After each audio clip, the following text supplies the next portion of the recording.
Түштүк Чыгыш Азиянын жырткыч хайванаттары.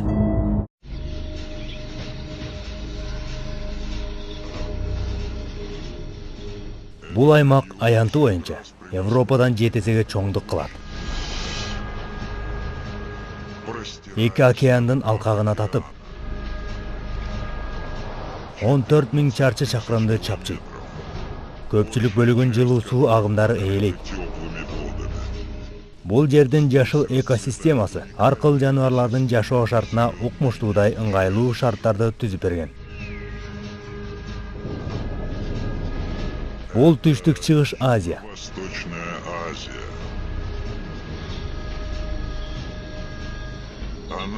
Дүйнөдөгү эң уулу сойлоп жүрүүчүлөр, сууда сүзгөн жырткыч балыктар жана жаалдуу хайванаттар менен бул аймак мактанууга татырлык десек жаңылышпайбыз. Булардын кээ бири бизге тааныш болгону менен, кээси бизге таптакыр эле чоочун. Антсе да, ар бир жырткычтын өз жемин табууда ар кандай айламалуу жана коргонуу аракети болору белгилүү. Джунгли токойунун түпкүрүнө кирип көрүңүз. Ээн талааларын басыңыз. Деңиздин караал баскан тереңдигине түшүңүз. Мына ошондо сиз Түштүк Чыгыш Азиянын жырткыч жаныбарлары менен бетме-бет жолугасыз.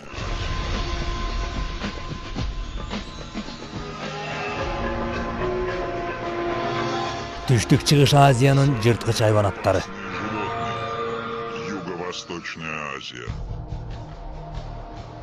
Жер шарынын тынч жана Инд океандын куймасы кошулган аймактар Түштүк Чыгыш Азия деп аталат.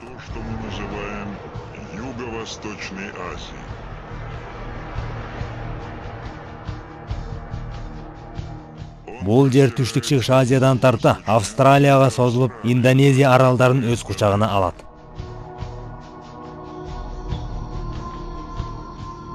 Мында ар кыл түстөгү жандыктардан тарта ар кыл салт-санааны камтыган элдер жашайт.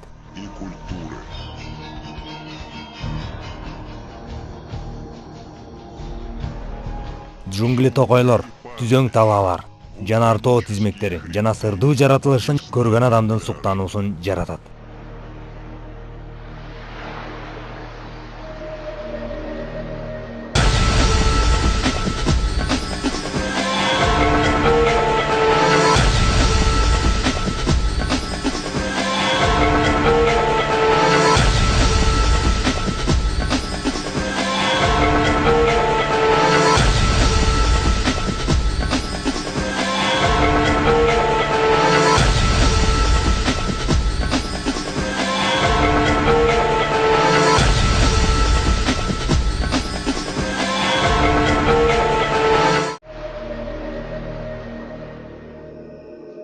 Бул аймактын жашоо шартына ылайыкташкан жандыктар өзүн кожоюн деп эсептейт.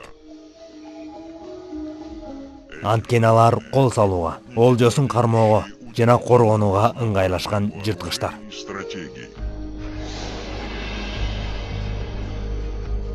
Жылаандар. Алар билинбей жогортодон кол сала алышат.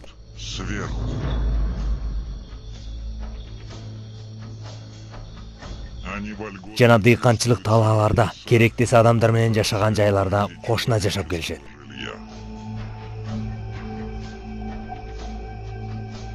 Биз алар менен жолугууну каалабасак да, күтүүсүз кырдаалдарда кезигип калабыз.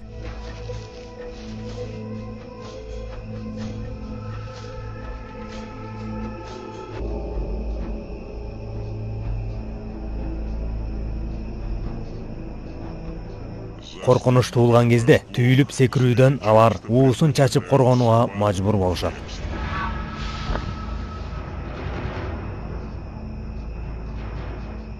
Бул жылаан ак эриндүү куфия деп аталат.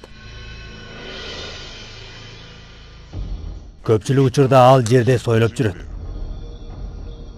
Бирок аны бактын бутактарынан кезиктирүүгө да болот. Ал бак бутактарына тарамыштуу куйруктарынын жардамы аркылуу оролуп турат. Шыбыргактуу одракай териси болсо, жалбырактардын арасында жашынууга жардам берет.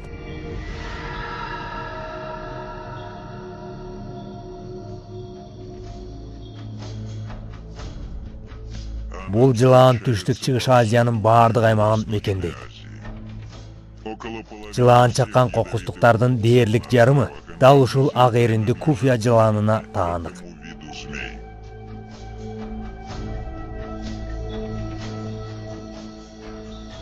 Бирок бул жылаандын уусунан адамдар сейрек мерт болушат. Ал эми куштар, бакалар жана келемиштер бул сойлоп жүргөн жырткычтан өтө эле көп кыргынга дуушар болушат. Жашыл чөө арасына жашынган майда жандыктарды кармоо үчүн куфия жылааны бүтүн мүмкүнчүлүктөрүн колдонот. Анын биринчи куралы — тили. Тил даам сезүү менен олжосунун кайда экендигин аныктайт.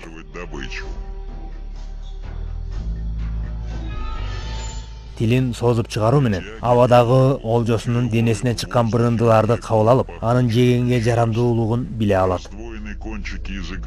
Тилинин учунда эки ач аркылуу алынган маалыматтар эки апсонго жетип, анын жегенге жарамдуулугун аныктайт. Жей турган азга экендигин билген соң, ыңгайлуу жерге жайгашып, күтүүсүз сокку жасоо үчүн даяр турат. Олжосуна сездирбөө үчүн ашыкча кыймыл жасабай сенек абалга өтөт.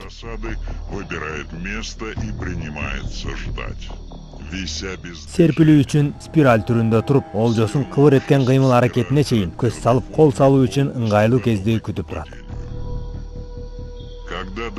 Олжосу жакындаган учурда өзүнө гана белгилүү кол салуу ыкмасына өтөт.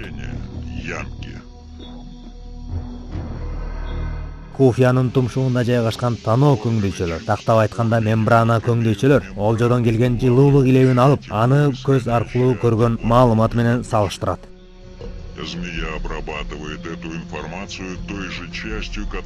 Жыйынтыгында жетишерлик маалыматтарды топтоо аркылуу олжонун термоэлеси такталат.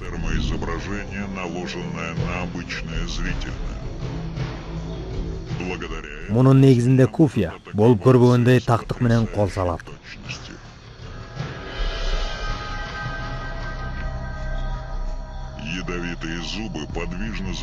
Ооз көңдөйүнүн үстүңкү жагында жайгашкан уулуу тиштери кол салуу учурунда чыгат.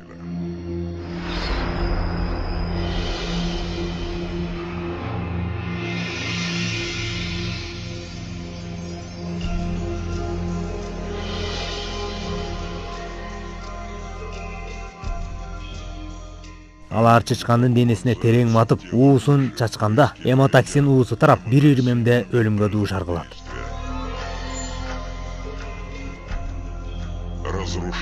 Жарылган кан тамырлар жана кансыроо чычканды өлүмгө себепкер кылат.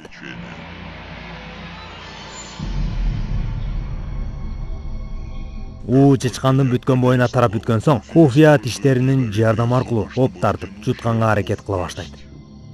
Адегенде башын, андан соң тулкусын.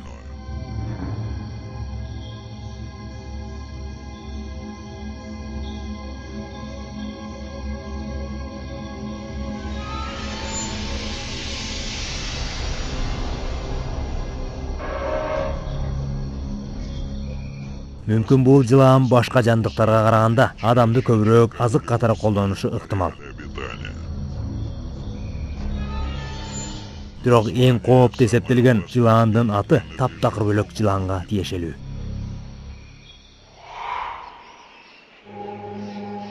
Малайзия калкан тумшук жылааны. Узундугу 1 метрге жакын келген бул жырткыч түн ичинде жүрөт. Бул жылаан өзү сыяктуу сойлоп жүрүүчү жырткычтардын арасында эң узун жана уулуу тиштердин ээси болуп эсептелет. Ал тропикалык жайлардын дыңдуу, чытырман, бамбук токойлуу түштүк-чыгыш Азия аймактарын мекендейт. Тагыраак айтканда, Вьетнамдын Ява аралдарына чейин.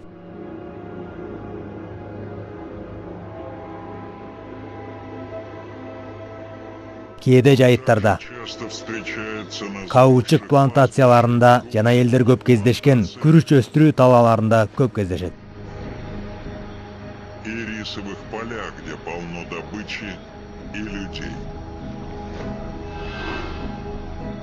Куфиядан айырмаланып, бул калкан тумшук жылаан көбүнесе жерде сойлоп жүрөт.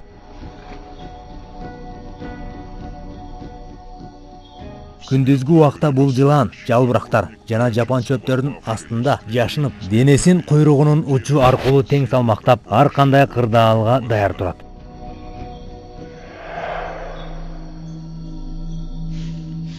Адамдар үчүн эң коркунучтуу учур капилеттен жазатайып, аны тебелеп алуу. Будучи потрясен, Күтүүсүз чочуган кезде ал кобрадай калканчаларын калдайтат жана шылдырак жылаандай болуп куйругун шылдыратпайт. он Ал эскертүүсүз кол салат. предупреждение.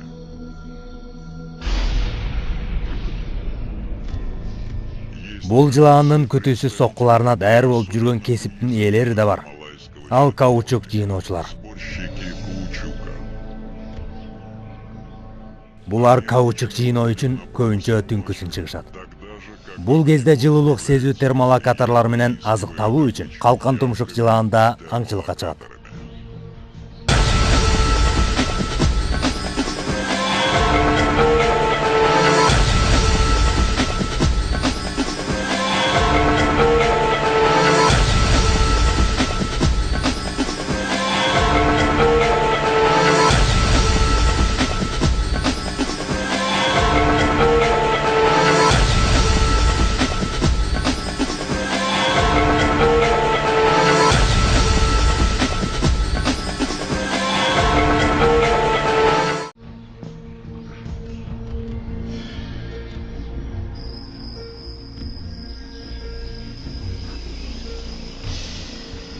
Жылаандын жылуулук сезүү термолокатор оюкчаларынын күчтүүлүгүн мындан билиңиз. Ал айлана тегеректеги кыбыр эткен жандыктын жылуулугун, абанын жылуулугунан бир аз жылуу болгонуна карабай, аныктоого жөндөмдүү келет. Чагылгандай серпилүү кол салууда мыкты күч берет.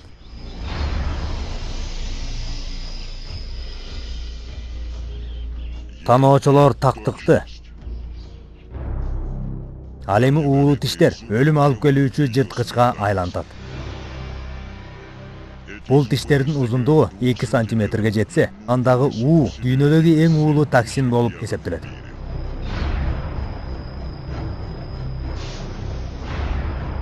Гемолитикалык токсиндер кан тамырлар системаларын жабыркатат, дене толкуну өлтүрөт.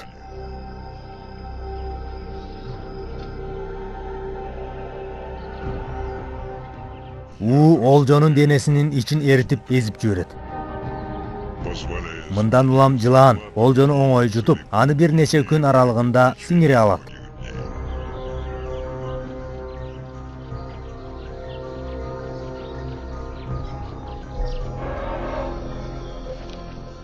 Калкан тумшуктун чагуусу адам үчүн өлүмгө алып баруучу болуп эсептелет. шансы выжить зависит от Ууга туруштук берүү жылаандын чагуусунан адамдын ууну көтөрүмдүүлүгүнө жана жакын аралыкта тез жардам көрсөтүүчү жайдын бар экендигине көз каранды. медицинской помощи.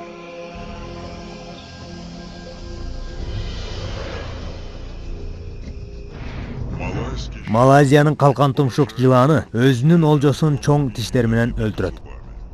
Бирок буга салыштырмалуу таптакыр тийбей туруп, олжосун өлтүрө ала турган дагы бир жылаан бар. южно-индонезийский Түштүк Индонезиянын уу чачкыч жылааны өтө уулуу уусу бар болгондуктан көзгө атаар мергенде эле уусун чачалат. наподобие снайпера.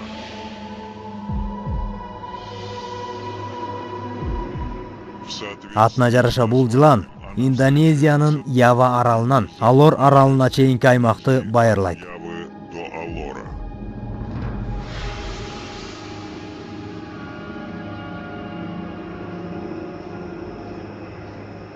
Однако в Бирок бул 1,5 метрлик жылаан жашоонун ар кандай кырдаалында жашап кетүүгө ылайыкташкан. эти места обитания Фермалар, талаалар жана шаар чөлкөмдөрү. Адамдар жашаган аймактар кемирүүчүлөр үчүн өтө ыңгайлуу болуп эсептелгендиктен, кобралар үчүн алар эң сүйүктүү азык болуп саналат.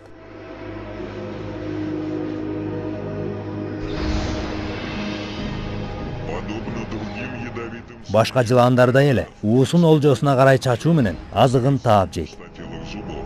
Бирок ал муну бир нече жолу кайталоо менен олжосун тута алат.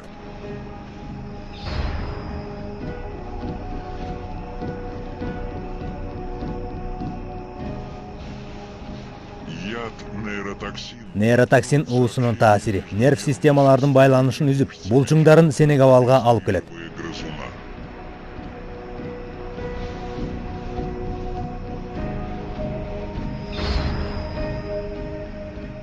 Действие яда Уунун күчү өпкөнү да жабыркатат.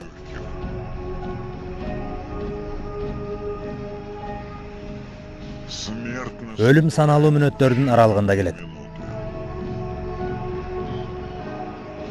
Яд Уу бул жылаандын негизги таянычы. но кроме того, это Мындан сырткары анын коргонуучу куралы. защиты. Первое, что делает кобра, Коркунучка кез келген кобранын алгачкы аракети душманын сестентүү. страшить противника. Биринчи эле тикесинен тик туруп, өзүнүн чыныгы көрүнүшүнөн алдаганча чоң көрүнүүгө далба сурат. На самом деле. Раздвигая ребра, Ал кабыргаларын түздөп, терисин калдайтуу менен калканчаларын жайып баштайт. отличает кобра. Эгерде бул ыкма дагы жардам бербесе, Она анда ал өзүнө гана тиешелүү ыкманы колдонуп, аба аркылуу чабуулга өтөт. удар с воздуха. Она Ал уусун 2 метрге чейин чачалат. до 2 метров.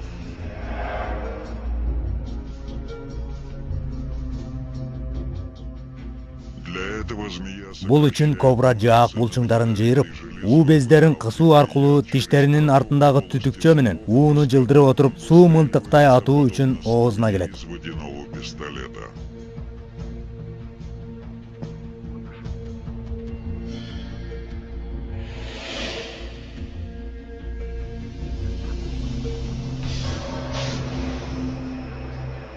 Ал териге таасир бербейт. Кожа. Мишень Кобранын бутасы көздөр. глаза. Кобра бутага бол көрбөгөндөй таасын ата алат. Анын бир гана уу чачышы курмандыгына укмуштуудай азаптуу оорутууну алып келет. Яд раздражает Уу көздүн чел кабыгын жабыркатып, коргонуучу мембрананын сезгенүүсүн пайда кылат. Жана күйгүзгөндөй оорутуп, керек болсо сокурдукка чейин жеткирет. привести к слепоте.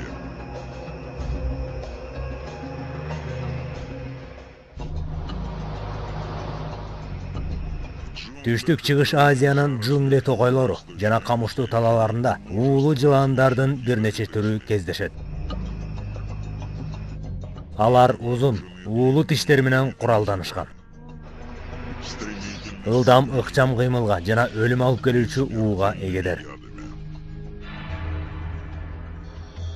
Бирок эч бир уу чачпаган, олжосун кармап жеген да жылаандар бар.